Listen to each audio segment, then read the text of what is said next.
Assalamualaikum warahmatullahi wabarakatuh. Perkenalkan, nama saya Muhammad Ridwan Andriansyah dari Teknik Informatika.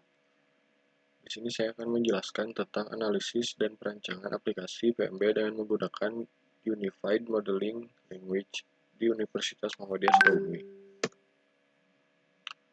Bab 1 ada pendahuluan. Latar belakang pentingnya penerimaan mahasiswa baru. Memperkenalkan pentingnya proses penerimaan mahasiswa baru bagi institusi pendidikan untuk menjaga kelangsungan dan perkembangan lembaga.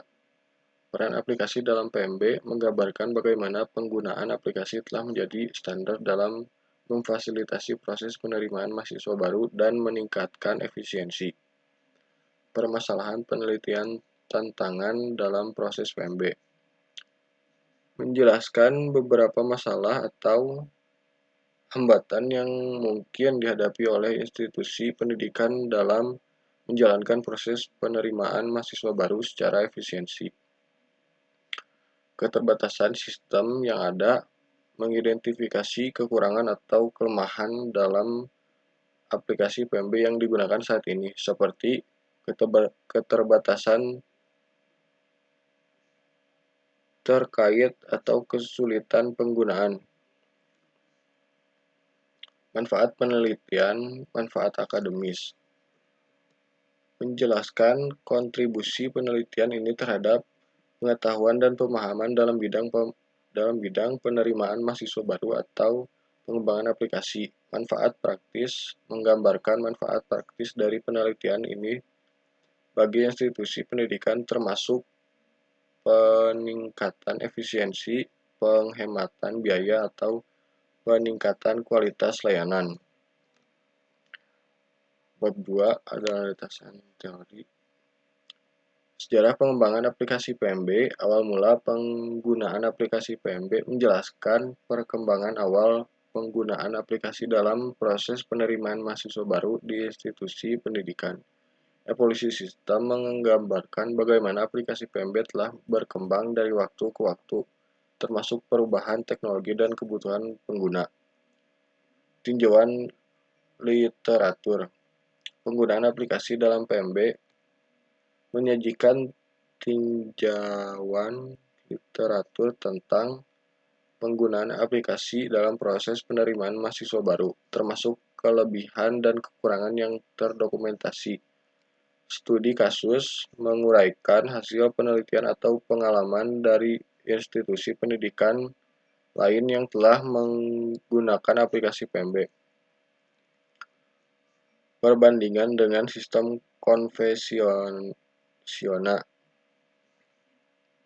Kelebihan aplikasi PMB. Mengidentifikasi kelebihan aplikasi PMB dibanding dengan sistem penerimaan mahasiswa baru konvensional seperti peningkatan kecepatan dan akurasi. Tantangan dan kendala. Menjelaskan tantangan yang mungkin dihadapi dalam mengimplementasikan atau menggunakan aplikasi PMB, serta strategi untuk mengatasi kendala tersebut. Bab 3 ada metode penelitian. Pengantar aplikasi PMB di deskripsi aplikasi memberikan gambaran umum tentang aplikasi PMB yang digunakan, termasuk fitur-fitur utama, tujuan, dan ruang lingkup penggunanya. Sejarah pengembangan. Menjelaskan bagaimana aplikasi ini dikembangkan, perubahan-perubahan signifikan yang telah dilakukan, dan versi terakhir yang digunakan. Kebutuhan dan motivasi penggunaan aplikasi PMB. Tantangan proses penerimaan mahasiswa baru. Mengidentifikasikan tantangan dan masalah yang dihadapi oleh institusi pendidikan dalam menjalankan proses PMB tanpa aplikasi yang sesuai.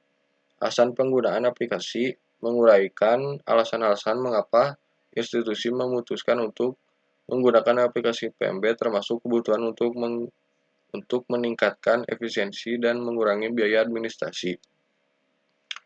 Tujuan dan harapan dari aplikasi PMB. Tujuan utama. Menjelaskan tujuan utama dari penerapan aplikasi PMB seperti meningkatkan akurasi, mempercepat proses, atau meningkatkan pengalaman pengguna. Harapan institusi. Menggambarkan harapan-harapan yang yang ingin dicapai oleh institusi pendidikan melalui pengguna aplikasi PMB seperti meningkatkan jumlah daftar atau peningkatan kualitas calon mahasiswa. Bab 4 ada hasil penelitian. Penelitian tentang aplikasi penerimaan mahasiswa baru bisa mencakup berbagai aspek mulai dari evaluasi keefektifan sistem yang sudah ada hingga pengembangan sistem baru yang lebih efisien. Beberapa topik yang mungkin dibahas dalam penelitian tersebut antara lain evaluasi kinerja aplikasi, mengukur kinerja aplikasi saat ini dalam menerima dan memproses aplikasi mahasiswa baru. Ini bisa meliputi kecepatan, keandalan, dan kemudahan pengguna. Analisis pengguna memahami pengalaman pengguna dalam menggunakan aplikasi, termasuk hambatan yang mereka hadapi dan saran untuk perbaikan. Bab 5 bab bentuk. Ringkasan temuan evaluasi kinerja aplikasi menjanjikan hasil evaluasi kinerja aplikasi PMB yang telah dilakukan, termasuk kelebihan dan kekurangan yang diidentifikasi. Analisis pengguna meringkas temuan dan analisis pengguna aplikasi, termasuk umpan balik dan masukan yang diterima dari pengguna. Pengembangan aplikasi baru menguraikan rekomendasi untuk pengembangan aplikasi baru berdasarkan temuan dan penelitian ini. Perancangan tujuan penelitian mencapai tujuan utama. Menilai sejauh mana penelitian ini berhasil mencapai tujuan utamanya, seperti meningkatkan efisiensi atau pengalaman pengguna dan proses PMB. Pencapaian tujuan spesifik membahas pencapaian tujuan-tujuan khusus yang telah diuraikan dalam bab 1, misalnya evaluasi kinerja aplikasi atau pengembangan aplikasi baru. Penyempurnaan proses, optimalisasi alur kerja, menyarankan perubahan dalam alur kerja aplikasi PMB untuk meningkatkan efisiensi seperti mengurangi jumlah langkah yang diperlukan untuk menyelesaikan proses pendaftaran, automatisasi tugas, mengidentifikasi tugas-tugas yang dapat diotomatisasi dalam aplikasi untuk mengurangi beban kerja staf administrasi. Terima kasih. Assalamualaikum warahmatullahi wabarakatuh.